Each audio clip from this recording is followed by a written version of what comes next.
حکومت پاکستان نے ایک کمیٹی بنائی ہے، پیغام امن کمیٹی، قومی پیغام امن کمیٹی حکومت پاکستان، جس کا مقصد ہے کہ پیغام پاکستان کو، جس کے اوپر 14,000 علماء کے دستخط ہیں، امام کعبہ کے دستخط ہیں پیغام پاکستان پہ، شیخ الازہر کے دستخط ہیں پیغام پاکستان پہ، امام مسجد نبوی کے دستخط ہیں، اور اس میں پاکستان کے حوالے سے چیزوں کو طے کر دیا گیا ہے۔ آج سوال، جہاد اسلام کا بنیادی رکن ہے، اس سے انکار نہیں ہے، لیکن جہاد کے جو ضابطے ہیں ان کے اوپر شریعت کے مطابق عمل ہوگا تو وہ ضابطے ہیں۔ کیا بے گناہوں کو قتل کرنا جہاد کہلا سکتا ہے؟ مسجدوں میں بم دھماکے، امام بارگاہوں میں بم دھماکے، چرچوں میں، بازاروں میں، جسے جہاد کہیں گے؟ جہاد تو تحفظ دینے کے لیے ہے۔ اور جب اہل اسلام نے علاقوں کو فتح کیا تو وہاں کے لوگوں کو اپنے مسلمانوں سے زیادہ تحفظ کا احساس دلایا۔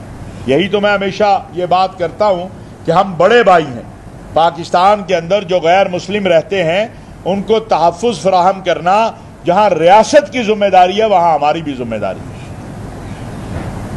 اگر کوئی شخص فرد واحد کوئی گڑبڑ کرتا ہے تو اس کا ذمہ دار پورا معاشرہ تو نہیں ہو سکتا، پوری سوسائٹی تو نہیں ہو سکتی۔ لیکن آج بھی میں دیکھ رہا تھا کہ کھلونا بم، یہ جس وقت سوویت یونین آیا تھا نا، تو اس نے یہ کھلونا بم بنائے تھے جو افغانستان میں اور ہمارے قبائلی علاقوں میں پھینک دیے جاتے تھے، بچے بیچارے اٹھاتے تھے۔ یہ ہم نے اپنی آنکھوں سے دیکھا ہے۔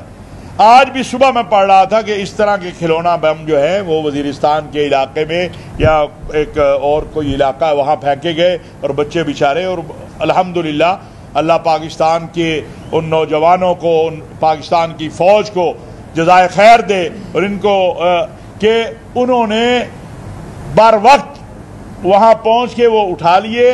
ایک دو بچے زخمی ہوئے، باقیوں کی بچت ہو گئی۔ یہ میرے پاس صبح جب خبر آئی تو مجھے بڑی پریشانی ہوئی کہ یہ کام پھر شروع ہو گیا۔ آخر آپ ہی کا ملک کیوں نشانہ ہے؟ آپ ہی کا ملک پہ کیوں حملہ آور ہیں سارے؟ اس کی وجہ یہ ہے کہ آپ کا ملک لا الہ الا اللہ محمد الرسول اللہ باجوڑ میں، ہاں جی 3 بچے شہید ہوئے، چھوٹے چھوٹے بچے۔ آپ مجھے بتائیے کیا اس کو جہاد کہا جائے گا؟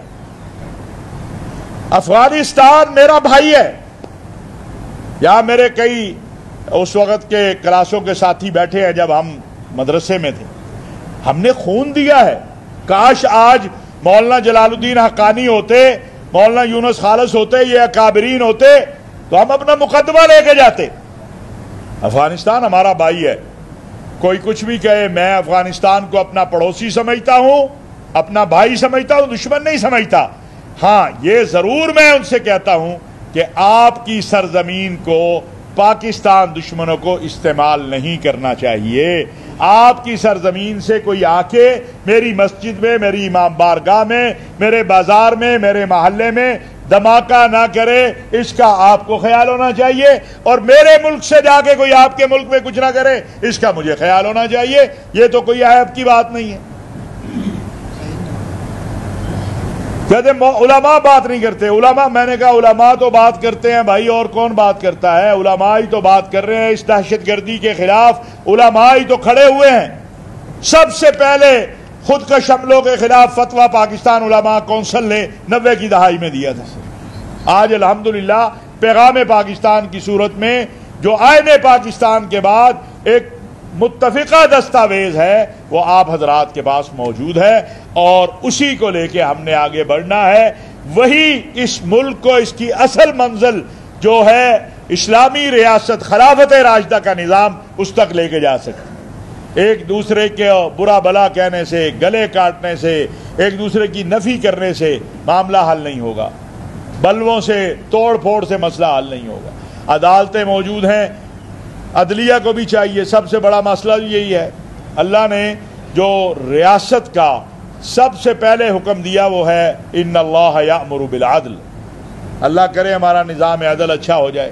تو یہ چند باتیں آج اس لیے کی ہیں کہ ہمیں اس مشن کو لے کے یہ بڑے بڑے حالوں میں نہیں، اب ہر مسجد سے یہ آواز اٹھے گی کہ اس ملک کو سلامتی چاہیے، اعتدال چاہیے، رواداری چاہیے، مکالمہ چاہیے. آپ اپنے مسلک پہ رہتے ہوئے، وہ حضرت تھانوی رحمۃ اللہ علیہ کا یہ جو فرمان ہے کہ اپنا مسلک چھوڑو نہیں، دوسرے کے مسلک کو چھیڑو نہیں، ہمیں آگے بڑھنا چاہیے. یہی میری چند گزارشات ہے. کوئی سوال کرنا چاہیں تو بسم اللہ.